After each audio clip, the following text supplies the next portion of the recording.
우리가 처음이지.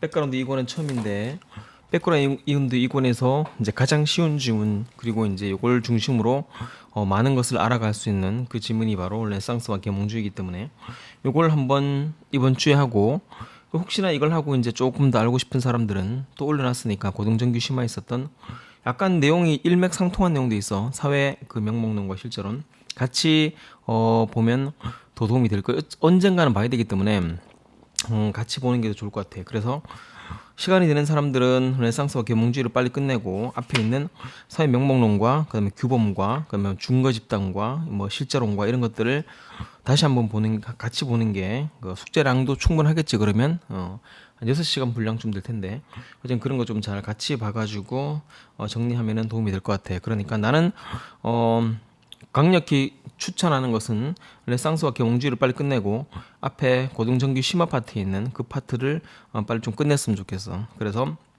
공부량을 좀 늘렸으니까 계약도 연기되었었고 이 기간을 잘 이용해야 되는데 그러려면 또 책도 읽어야 되겠는데 책을 읽을 시간 없었기 때문에 백그라운드 배경 지식을 전부 다 손필기 하는 것도 그 때문이야. 자, 토브 국어 노트를 다운받았지. 거기다가 이제 적도록 하고 요거는 요거고 손필기 할 건 또 따로 손필기 하고 그렇게 해서 한 권에 만들도록 해.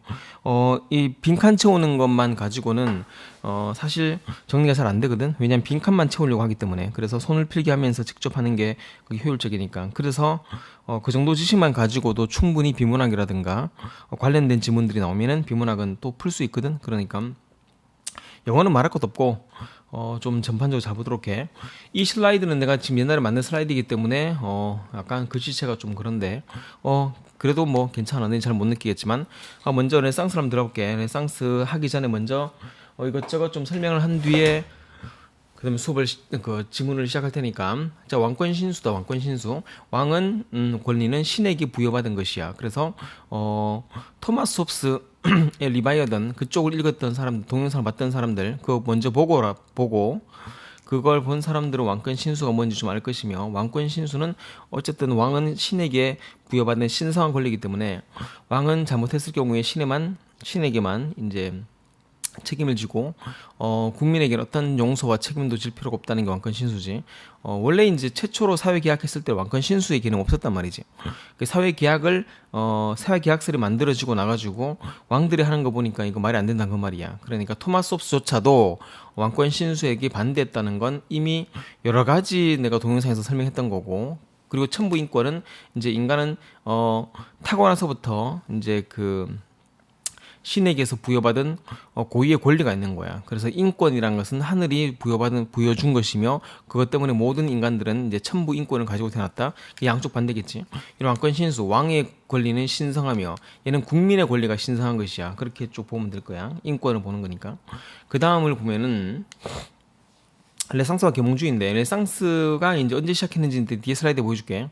르네상스가 이제 휴머니즘을 강조했거든. 휴머니즘은 인간성을 말하는 것이야. 그게 인간답게 살아보자는 거지.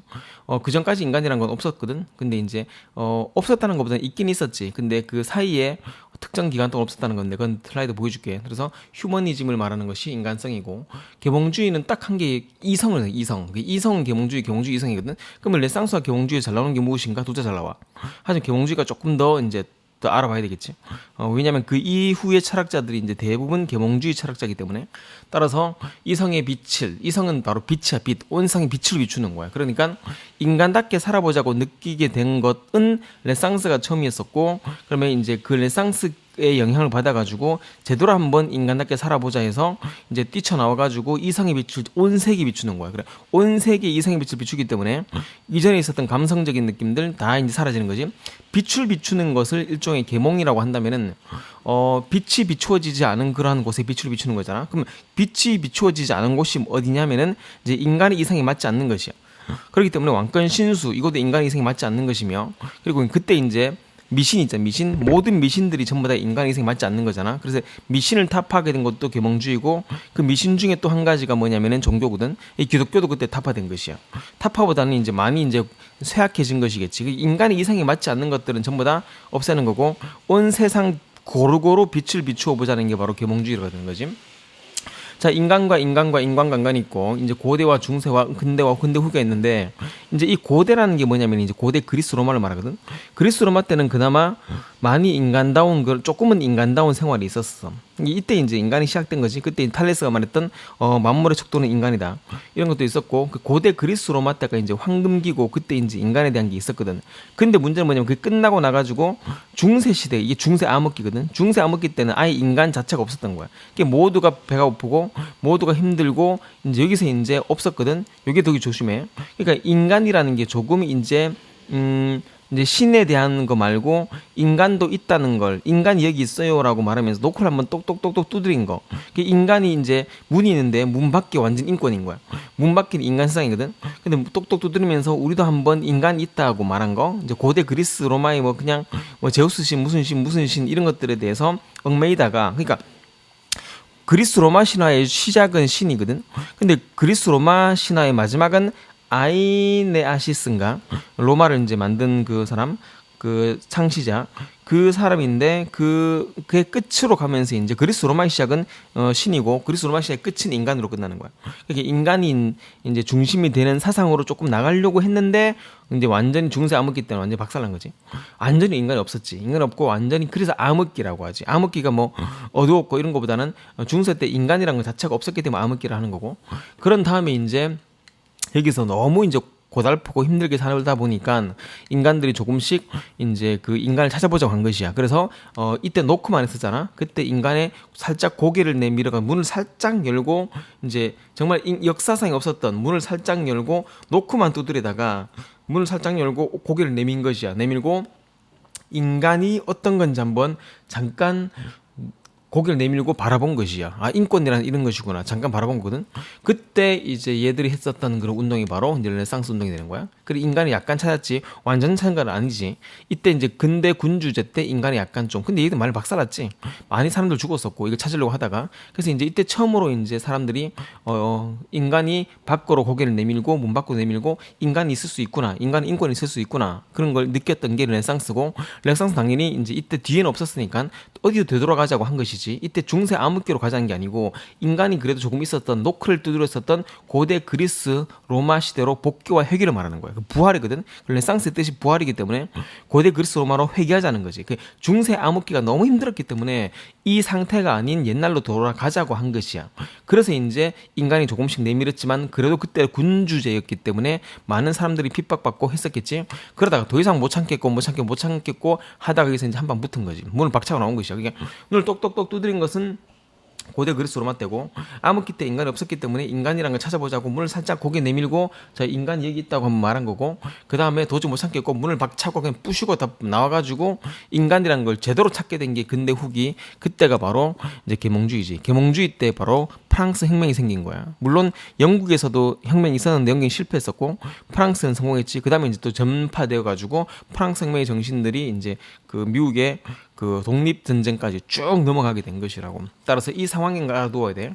이제 중세 암흑기가 참 문제였지. 그때가 제일 문제였었고 그 다음에 이제 뛰치고 나오기 전에 문 밖을 고개 내민 게 르네상스고 복귀하자는 거고 그때 이제 너무너무 또 이 핍박받으니까 인간을 제대로 찾자 해가지고 문을 박차고 나와서 이성의 빛을 찾아나간 게 계몽주의라는 거. 넘어갈게. 잘 써라 거기다가. 자 이제부터 본격 들어간다. 르네상스란 것은 무엇인가? 르네상스란 것은 이제 다시 아까 말했듯이 그 전 단계를 말하는 거야. 전 단계는 이제 인간이 없었다는 것, 그까지 전 단계를 말하는 거고 프랑스 혁명 이전에 이제 르네상스가 먼저 시작했었지. 이제 문예 또는 예술의 부활이다. 고대 그리스 로마로 아까 말했지 복귀하죠. 인간이 조금 있었던 그때 상황으로 복귀하자는 거지. 5세기 로마 제국에 그런 몰락이 생겼는데 그 이후로 중세는 암흑기였어. 그리고 5세기 로마 제국 전까지는 인간은 조금씩 있었다는 건데 뭐 그때 뭐 아우렐리우스도 약간 뭐 인간은 좀 말하게 되고 그때 철학도 있었고 등등등. 근데 중세 때 야만적인 시대 그때 이제 말했던 게 토마스 홉스가 마인의 투쟁이라고 말했었던 인간상 말살이며 공리주의적이고 그래서 공리적인 것은 지금은 깊이 안 할게. 약간 좀 다른 느낌이기 때문에. 그리고 이제 르네상스가 시작된 것이야. 그리고 이제 고대 그리스 철학자로 되돌아가자 했잖아. 맞지? 그때 그리스 철학자가 인간을 처음으로 말했던 사람이 바로 만물의 척도는 인간이라고 말했던 탈레스가 되는 거야. 그 14, 15세기 때 이탈리아에 시작되었던 그 르네상스 시작은 14, 15세기 때 그리스로 이탈리아에 시작했는데 그때 시작된 장소가 바로 피렌체야. 피렌체 플로렌스라고 피렌체인데 내 피렌체 가봤거든. 거기서 르네상스의 모든 시작들이 생긴 거지. 그러면서 프랑스, 독일, 영국에 전파되어서 근대 유럽 문화가 태동되었다는 것이고, 그다음에 뭐 블라블라 얘는 필요 없고 르네상스를 인간성의 해방과 말했지. 인간성이 조금 인간이라는 게 고개를 내밀고 인간성을 해방시켜 보자, 인간의 재발견을 해보자고 한 것이며, 그때 많은 인간성에 대한 생각을 하게 되었었지. 합리적인 그런 사회로 평가하게 되었었고, 그때 이제 합리적인 이성적 사회로 평가하게 된 것이야.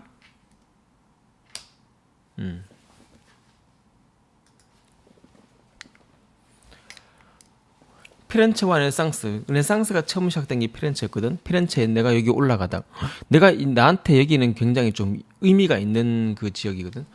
이게 조토의 종탑이고, 그러니까 르네상스의 시작이 본거지가 바로 피렌체고, 피렌체의 예술과 문화와 정치와 과학의 전부 다가 이제 인간이란 걸 한번 생각해보자고 했던 건데, 지금은 너무 깊게 들어가지 말게. 예술의 시작은 조토의 종탑, 그다음에 라파엘로 등등등 다빈치까지, 그리고 이제 문학은 단테의 신곡부터 마키아벨리 군주론 등등등등, 그리고 이제 정치는 외교적 관습과 전통을 수립하게 되고, 과학은 갈릴레이. 이제 이때 요건 인간보다는 일반적으로 이제 이 전부 다가 이제 인간보다는 신적인 거에서 좀 탈피하자는 건데, 단테는 약간 좀 그렇다. 단테의 신곡은 약간 좀 다르기 때문에. 그리고 이제 관찰과 귀납법적 사고, 그게 이성적 사고를 중심으로 두었던 갈릴레오의 그런 사고가 시작되었었고, 그리고 조르다노 브루노, 내가 말했지, 이제 그 지적 순교자, 지동설 최초의 순교자, 지동설이 밝혀진 뒤로 지동설을 내세운 뒤로 최초로 순교한 사람이 조르다노 브루노. 순교 당했는데 걔는 끝까지 지동설이라고 말하면서 화형을 당했지. 그래서 죽었던 그런 사람. 이런 문화들이 활발하게 펼쳐지면서 꼭 인간 중심이라기보다는 문제가 부흥되면서 신적인 중심. 물론 얘들도 이제 신적인 게 체험 마찬 있잖아, 맞지? 근데 여기서 이제 천지 창조도 보면은 조금씩 전부 다 사람이 조금 중심이 된 거잖아. 얘는 예술 문예의 부흥이라고 생각하면 되니까 이 사람들의 중심이라고 생각하지 말고 전반적인 문예의 부흥이 시작되었다라고 그렇게 해서 문화를 다시 한번 살려보자는 거지. 이때는 그 인간 중심이라기보다는 이제 중세 암흑기가 너무 이제 그 모든 게 문화적으로 예술적으로 다 핍박 다 암흑기였기 때문에 그걸 살려보자고 한 것이고, 인간 중심보다는 여기서는 이제 그 관찰 중심, 이성적 중심으로 한번 보자는 그 말이겠지. 여기서 이제 내가 설명하고 싶은 요거는 뭐냐면은, 여기가 계단이거든. 계단이 몇백 개인데 올라가면 진짜 되게 높아. 그러면서 이제 피렌체가 다 보이는데, 내가 여기 계단 올라가, 이렇게 계단 이렇게 돼 있거든. 정말 위험하지. 올라가면서 그때 내가 처음으로 이제 심장에 이상이 생긴 걸 알게 되었어. 심장이 정상은 아니구나. 그래서 이제 한국에 와가지고 수술을 받게 된 거지, 심장을. 따라서 여기서 내가 처음으로 와 정말 여기서 난 정말 죽을 수도 있었어. 되게 힘들더라고. 그때 좀 이상이 생긴 걸 알게 된 게 이때였지. 그냥 해본 거고. 자, 넘어갈게. 그 다음에 휴머니즘. 이제 계몽주의는 휴머니즘이고, 그 다음에 그 르네상스는 휴머니즘이고, 계몽주의는 이성의 빛이야. 그러니까 이거 잘 판단해야 돼. 휴머니즘, 인간답게 한번 살아보자는 거지. 그때 이제 기원은 로마 공화정인데, 그리스 로마 때가 돌아가져 있잖아. 그때는 이제 휴머니즘이 있었어. 이상적인 인간상으로 인간적인 인간이고, 반대가 야만적 인간인 거야. 그렇게 인간적인 인간이란 그런 모습을 한번 내세워 본 게 이제 그리스하고 로마 때 그때거든. 그래서 14, 15세기에 르네상스의 휴머니즘은 로마 정신의 부활인 것이야. 그리스 로마 정신의 부활인 거고, 그때 돌아가자는 그 말이겠지. 인간적 인간이라는 것은 무슨 말인가? 인간은 독자적인 가치를 지닌 인간성이 속에서 발견될 수 있고, 신보다는 인간이 중심이 되는 것, 이게 바로 이제 일반적인 인간적 인간이 되는 거지. 인간의 본질에 대한 이해 방식에 대한 휴머니즘이 생겼는데, 마르크스가 이제 이건 조금 깊으니까 이건 조금 깊이 보지 말고 나중에 그냥 들어도 또 할 테니까, 인간적 인간을 사회 속에 발견하고 본질적인 자연 욕구, 즉 생계와 물질적 확보. 그러니까 가장 기본적으로 인간답게 살기 위해서는 뭐가 필요하다고? 생계를 위한 물질이 필요한 것이야. 메슬로우에 따르면 1단계와 2단계가 필요하다는 그 말이겠지. 샤르트르는 본격적인 휴머니즘인데, 실존주의는 듣기만 해도 인간은 스스로를 주체로 생각한다. 실존주의의 시작인 샤르트르인데, 인간은 스스로를 주체로 생각한다. 이건 또 니체가 말했던 뉴보멘시, 인간은 신에게서 벗어나가지고 실제적으로 스스로가 살 수 있는 그런 존재로 돼야 돼. 그 인간을 찾자는 그 말이지. 신에서 얽매이는 인간을 찾자는 건데, 문제는 신 자체가 잘못된 게 아니고 그 그 르네상스 이전에 이제 중세 암흑기 때 너무 이제 신에 대한 잘못된 인식으로 왕권 신수가 생기기 때문에 이런 게 나타난 것이라고. 그들이 만일 신을 제대로 사용했었다면 이렇게까지 엉망이 되지 않았을 것이야. 그래서 여기서 이제 모든 것들의 문제는 그 왕권 신수로 인한 그러한 신과 왕들의 결탁으로 인한 것이기 때문에 거기서 벗어나고자 하는 그러한 그 운동이 생겼다는 거고, 마르크스에게 인간답게 사는 것이란 바로 생계를 유지할 수 있는 그런 음식이라도 줘라. 샤르트르에게 이제 인간답게 사는 것은 인간 스스로가 선택하는 것이다. 이 모든 것이 그 당시에 중세 암흑기 때 없었기 때문에 그런 것이지. 계몽주의다. 이제부터 계몽주의. 그 르네상스는 잠깐 넘어 계몽주의부터 본격적으로 쭉 나온 거지. 르네상스가 시작되고 나가지고 인간이 조금씩 고개를 내밀었어. 근데 문제는 뭐냐면은 내가 자꾸 이렇게 하는 게 뭐냐면은 이게 용량이 부족하면 말 끊어져 버리거든. 수업 다 하고 났는데 용량이 끊어져 가지고 다시 하는 경우가 되게 많아가지고 중간중간 하게 되는 것이야. 자, 계몽주의는 용량이 하도 커가지고 이게 계몽주의 때는 일라이트먼트라고 하는 건데 계몽이잖아, 맞지? 계몽주의 18세기 때. 위에는 지금 연도를 봐라. 14, 15세기 때거든. 그리고 이제 밑에는 18세기잖아. 16, 17세기 동안에 이제 그 르네상스 운동이 계속 진행된 것이야. 그런데 그걸 자꾸 핍박한 것이지. 그 군주들이 핍박하기 때문에 여기서 이제 못 참겠다 튀어나가자 해가지고 이제 계몽주의가 나타나게 된 것이지. 이 계몽주의 전에 르네상스가 없었더라면 그때는 아마 계몽주의는 생기지 않았을 것이야. 계몽주의 후 르네상스가 시작되었기 때문에 르네상스가 시작되는 거고, 18세기 프랑스의 시작이지. 프랑스에서는 정치가, 독일에서는 사상이. 그러니까 잘 생각해야 돼. 프랑스 혁명이 생겼기 때문에 프랑스는 정치적, 사회적인 게 발달하게 된 거고, 독일은 사상적인 게 발달이 된 것이야. 그러니까 계몽주의의 정치적인 그러한 폭발한 것은 프랑스였었고, 그 계몽주의의 이성적인 빛을 이제 발하자하고 이성 중심이 된 게 대륙 합리론인데 곧 하게 될 것인데, 여기서 이번에 나왔던 고3 수업 때 여기서 이제 독일이 이제 중심이 되었거든. 나중에 이제 독일의 이성 중심 칸트가 나오게 된 것이고, 그래서 이제 앞으로도 보면 알겠지만은 브루디웨 이런 사람들 모든 그 아비투스를 말한 그런 사람들 보면 전부 다 사회학은 프랑스가 1등이며 과학은 영국이 1등이며 철학은 독일 1등이야. 철학은 모든 게 독일이거든. 독일이 전부 다, 거의 니체도 그렇고 모든 게 독일이었지. 비트겐슈타인도 독일이었었고 철학은 독일인 거야. 따라서 정치는 프랑스, 정치 사회는 프랑스고 과학은 영국이고 그다음에 이제 철학은 독일이야. 그래서 대부분 철학자들이, 우리나라 철학한 사람들이 주로 가는 게 독일로 가지. 독일로 철학을 가지. 어쨌든 독일에서 전개된 사상이다. 정치는 프랑스에서, 사상은, 철학은 독일에서. 이성이지. 자연의 빛을 쫙 발하는 거야. 그래서 즉 자연의 빛을 다방면에 비추도록 하는 거, 온 세상에 이성의 빛을 비추자. 구습을 타파한 건데 구습이 바로 미신 같은 게 구습이야. 그 왕권 신수 구습이고 미신도 구습이고 종교도 구습이고 다 타파자는 거지. 다 없애버리고 이성적으로 생각할 수 있는 그런 범위 내에서만. 그게 칸트의 생각이거든. 계몽주의에 있어서 최대의 정사건은 프랑스 혁명이 되는 거고, 당연한 사건이지. 프랑스 혁명 그 1789년도다.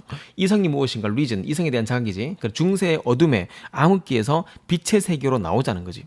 온 세상에 빛을 바르자는 거지. 그러니까 이제 완전히 박차고 나온 것이야. 인간을 찾기 위해서 빛을 비추자는 거지. 그러니까 계몽주의 르네상스 때는 고개만 살짝 내민 것이만, 계몽주의 때 완전히 빛을 찾아서 문을 박차고 튀어나온 거지. 문을 그렇게 부셔버리고 무력으로. 중세 미신, 종교, 기독교 포함해서 비성적인 사유, 그러니까 왕권 신수 모두 벗어나야 한다. 그래서 이제 이때 정치와 교회를 분리시킨 거야. 니네가 둘이 붙어있, 왕권 신수로 왕과 신이 붙어있으니까 내가 문제라고, 왕과 신을 분리시키고 등등등 하자고 정치와 교회를 분리. 이때 정은 정치고 교회는 교회야. 계몽주의의 근본적 성격은 비판적이며 이성중심이거든. 그리고 그 시작은 18세기 장작 루소에서 본격화되었지. 시작은 전에 있었던 볼테르 등등등 시작이었고, 이제 진짜로 제대로 된 이제 본격화된 건 루소의 사회계약설을 중심으로 이제 팡 튀어나온 거지. 프랑스 혁명 1789년도, 이때가 이제 역사성이 가장 중요한 연도이기 때문에 1789 알아두고 789 하면 되겠지. 계몽주의 최대의 정사건은 이제 프랑스 혁명이고, 평민들의 귀족에 대한 그런 불만과 계몽주의 혁명 사상가들의 영향에 따라서 이렇게 본격적으로 계몽주의 사건이 시작된 것이고, 패러다임이 전환이 되었다. 이거 되게 중요해. 이거 알고 싶은 사람들은 했지 그거? 토마스 쿤의 과학혁명 구조 했지? 그거 들었지? 그거 듣고 따라오도록 해. 이거 듣기 전에 해야 될 게 많다는 거. 패러다임이 전환된 것이야. 패러다임은 틀이거든, 틀. 큰 틀이 전환된 것이겠지. 로크에 따르면 이전에 이제 모든 그런 왕권 신수는 이거지. 그러니까 얘들도 마찬가지야. 국민의 이해 합의에 탄생되었다. 똑같이 맞지? 하지만 로크도 왕권 신수를 반대했었고 토마스 홉도 왕권 신수를 반대한 것이야. 그렇기 때문에 국가는 오직 국민의 이에서만 탄생됐기 때문에 국민에게 모든 그 권리를 베풀어주고 국민을 위해서만 일해야 돼. 근데 이제 약간 둘이의 차이점은 뭐냐면 이제 어쨌든 이 둘의 공통점은 왕권 신수를 반대한 것이고 이 둘의 차이점은 했었지. 그거는 그 사회계약서를 보면 알 것이야. 로크는 국가가 국민의 이익에 반할 때는 국민은 국가에 저항할 수 있다. 따라서 이제 이게 지배받는 자의 동인 거야. 지배하는 자가 중요한 게 아니고 지배받는 자가 중요하지. 근데 너희들이 우리의 이익에 반할 때는 우리는 국가에 저항할 것이다. 그래서 이제 박근혜 정부를 탄핵한 것도 마찬가지 로크에 때문에 저항권했다는 거지. 홉스는 이거거든. 국가는 국민의 합의에 의해 탄생되었으므로 국가가 어떤 잘못을 하더라도 국민이 일단 국가에 저항할 수 없는 것이야. 근데 문제는 뭐냐면은 그 홉스는 국가가 어떤 잘못을 하더라도라는 그 이 개념 자체에 생각 안 했거든. 왜냐면은 당연히 국가는 국민에 의해서 만들어진 것이므로 너희들은 우리에게 도움을 주는 한에서만 행동하기 때문에 국가가 어떠한 잘못을 하더라도 요 문장 자체에 대한 조건 자체를 염두에 두지 않은 것이야. 잘못을 하는 일이 없다고 본 것이겠지. 요거는 약간 조금 이제 논란이 되는 거 있는 부분이거든. 국민은 국가에 저항할 수 있다. 요 부분 때문에 나중에 이제 토마스 홉스의 그 철학이 많이 이제 사람들이 토론하게 돼. 이게 리바이던이야. 어쨌든 중요한 건 뭐냐면은 그래도 왕권 신수는 아닌 것이야. 국가는 국민의 합의 탄생되었으므로 국가는 무조건 국민에 의해서 이제 한할 때 그때 이제 국가가 살짝 잘못하더라도 국가는 저항하지 말고 내버려두자는 것이지. 일단 보자는 것이야. 근데 심하게 잘못한다는 얘기는 토마스 홉스는 하지 않았어. 그때 도크는 심하게 잘못할 때 그때는 바로 저항해서 들어가야 돼. 무조건 조금만 이익이 바랄 때 저항하면 국가가 생기겠냐? 그러니까 이제 참다 안 되니까 말한 거지. 얘는 이제 조금의 잘못을 참아보자는 것이겠지. 귀족이 몰락된다. 문인이 귀족을 대체하게 돼. 그러니까 귀족은 사라지고 문인들이 철학자들이 이제 귀족을 대체하고 사회학자가 귀족을 대체하게 됐는데 그들은 힘은 지녔지만 진정한 힘은 아니야. 그러니까 걔들이 뭐 어떤 그 정치인들처럼 그렇게 할 수 있지만 정치인처럼 투표해서 당선되어 가지고 국가를 운영할 수 있겠지만 그에게 군주와 같은 그러한 힘은 주지 않았다는 그 말을 말하는 거거든. 명목산 힘을 가진 것이지. 허울상 힘. 지배받는 자의 동의가 필요한 거지. 지배하는 자가 아니고. 프랑스 혁명은 천부인권에 따라 이제 이루어진 것이고 천부인권은 뭐냐면 인간 태어나서부터 자유롭고 평등한 권리를 가지고 있다. 어떤 인간도 자신의 신앙으로 인해 체험받지 아니한다. 이때 자신의 신앙으로 체험받지 아니한다가 뭐냐면은 볼테르가 말했던 그 톨레랑스라고 해. 톨러런스 이때 나오거든. 톨러런스가 관용이잖아. 이제 관용주의라고 하는 건데 그거 나중에 곧 할 것이야. 톨레랑스와 아비투스에 대해서. 프랑스 국가 청색, 백색, 적색인데 자유평등 박애가 되는 거지. 자유평등 박애가 되는 것이고 그 다음에 프랑스 혁명 당시 프랑스의 파리 상징색이었었고 지금 국기가 된 것이지. 레미제라블 알지 빅토르 위고의 레미제라블 여기서 이제 미리엘 주교 그 이제 프랑스 혁명 레미제라블의 대표적인 그런 그 이야기가 뭐냐고 물어보면 어떤 아이들은 그런 말해. 그 은초대 사건이라고. 그래 맞는데 그 중요한 거는 인초 사건이 중요한 게 아니고 그 이후에 있었던 그 프랑스 혁명을 다뤘던 그게 중요한 거지. 인초 사건은 그 앞부분이 조금이고 뒤에는 전부 다 프랑스 혁명이야. 물론 프랑스 혁명 조금 전의 사건, 후행가 사건들을 다뤘지만 어쨌든 죄인은 죄를 저지른 자가 아니라 영혼 속에 그늘을 만들어준 자다라고 그 은초 때를 돌려주면서 말했었던 미리엘 주교 말한 것이지. 그때 이제 주인공인 장발장이 원래 이제 마음을 깨닫게 되는 거잖아. 죄인은 죄를 지은 자가 아니라 영혼의 그늘을 만들어준 자. 그들이 누군데? 왕이지. 왕권 신수를 외친 절대 왕권의 그런 그 암흑기를 만들었던 왕들인 거야. 뭐 어떻게 조카는 뭐 먹을 것도 없고 애들이 먹을 것이 없는데 당연히 그냥 숨차라도 갖고 와야 돼서 애들은 먹여야 될 거 아니야. 그것 때문에 감옥에서 십몇 년을 살게 된.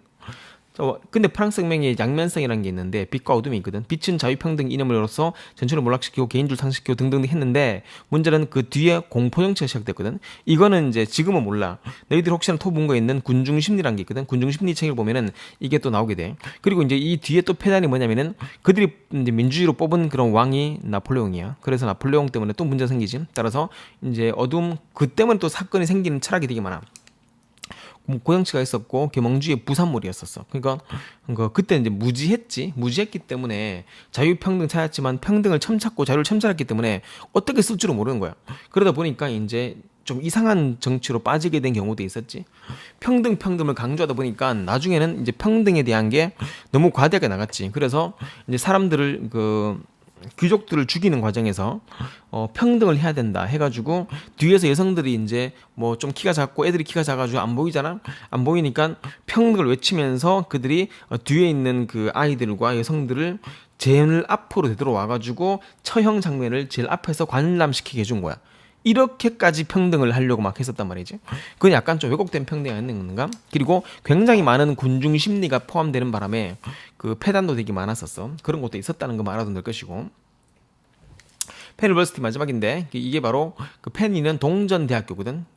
근데 1650년경 최초의 커피하우스 옥스퍼드 개점하게 되었고 1700년대 수천 개의 커피하우스 되었는데 이제 문제는 뭐냐면 영국 역사를 바꿨던 장소가 바로 이거지. 최초의 커피하우스야.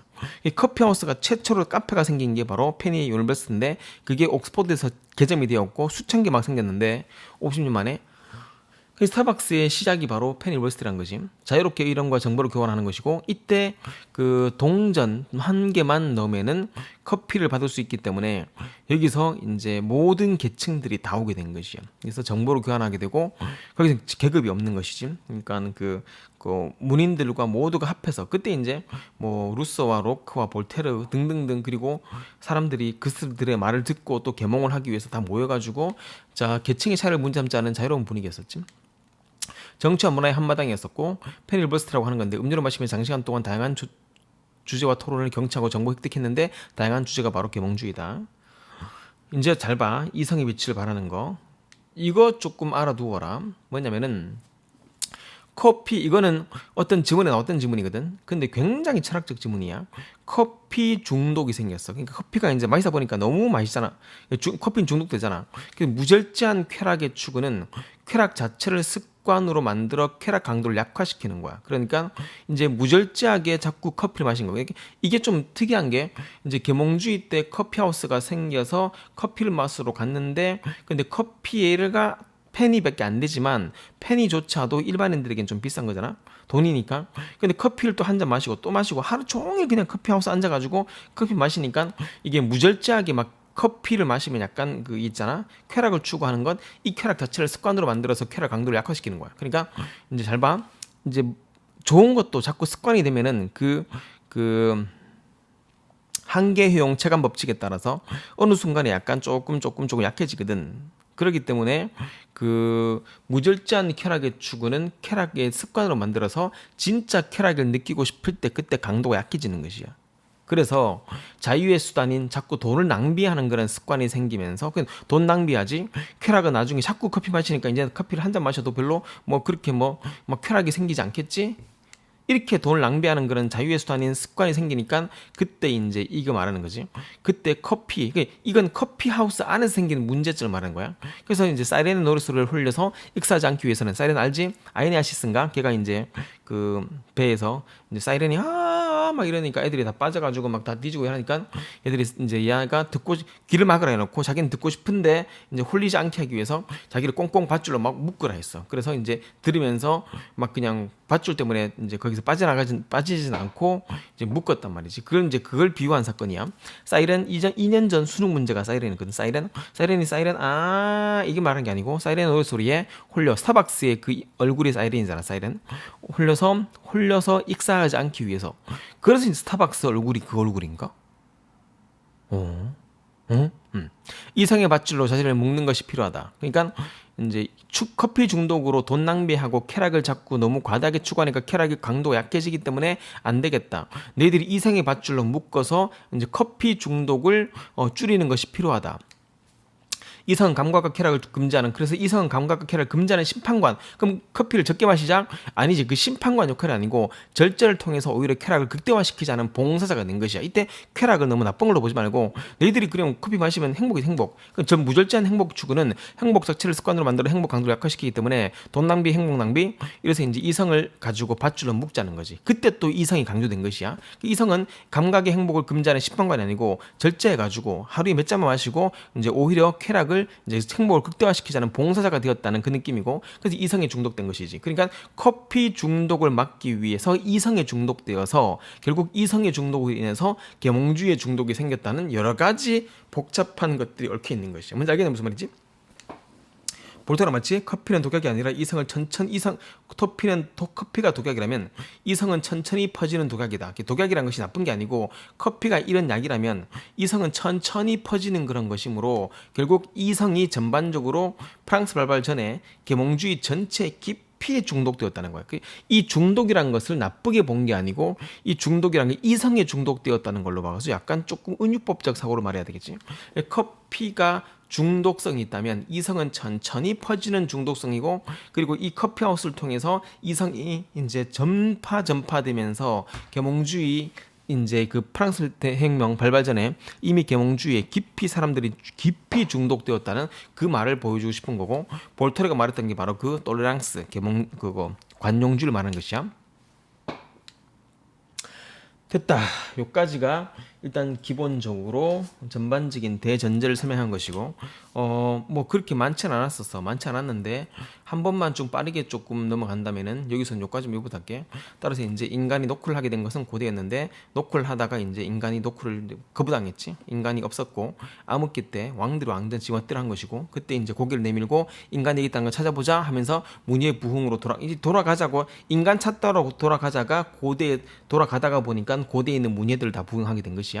그리고 이제 근대 군주제였기 때문에 아직도 인간이 없었지. 그때 군주제를 깨부시고 박차가 나오자. 그래서 인간 중심이 된 게 바로 계몽주의를 말하는 것이고, 그 다음에 르네상스는 이제 부활한 느낌이고, 이제 중세 르네상스 넘어가는 시기고, 탈레스가 첫 말했다. 인간의 만물의 척도라고 말했었던 거고, 그리고 이제 르네상스는 인간성을 회복하자고 한번 처음으로 생각해 본 것이고, 이것들은 정말 필요 없고, 그 다음에 인간적 인간의 반대가 야만적 인간이며, 그리고 인간적 인간이란 것은 이제 로마의 그러한 정신인데, 그때 이제 신중심에서 인간 중심으로 넘어가자는 그 말이겠지.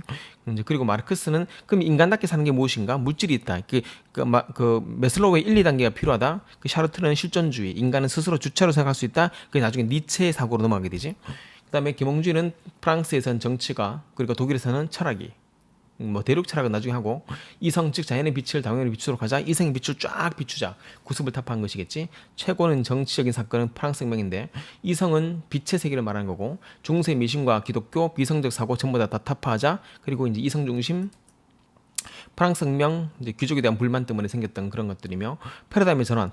이전의 패러다임은 왕권 신수였어서 이후 패러다임은 그러니까 인간 중심이 되는 것이지. 천부인권, 이 왕권 신수와 천부인권으로 패러다임이 전환되는 시점이지. 그 사이에 이제 그 토마스 쿤에서 말했었던 그 퍼즐풀이 하는 과정이 있었고, 위기 국면 생기고 그 다음에 이제 쫙 내려가고 이런 식으로 하는 거, 그거 보면 될 것이야. 로크와 토마스 홉스의 이행위를 잘 보도록 하고, 토마스 홉조차도 왕권 신수는 반대했어. 왜? 국민의 계약이 탄생했다는 그 자체만으로도 강조했기 때문에. 넘어갈게. 천부인권 쭉 넘어가고, 죄인은 결국 영혼 속에 그늘을 만든 자가 주인이 되는 것이지. 그리고 커피하우스는 방금 했었으니까 그렇게 넘어가도록 하고, 이제 이성이 중독된 건 커피의 중독을 막기 위해 이성이 필요하며, 이성이 깊이 중독되면서 계몽주의가 깊이 중독된 상태에서 프랑스 혁명이 발발하게 되었다는 그 말이 되겠지. 프랑스 혁명이 뭐 난데없이 사람들이 우르르 모여가지고 뭐 그래 하자 이렇게 하는 게 아니고, 그 전에 이미 한 100년 동안에 서서히 한 50년 동안 이제 계몽주의에 중독이 된 상태에서 이제 터지게 된 것이야. 그래서 사람들이 조금씩 알게 된 것이겠지. 이렇게 하면 될 것이니까. 자, 넘어갈게. 이제 본격적으로 독해 들어간다.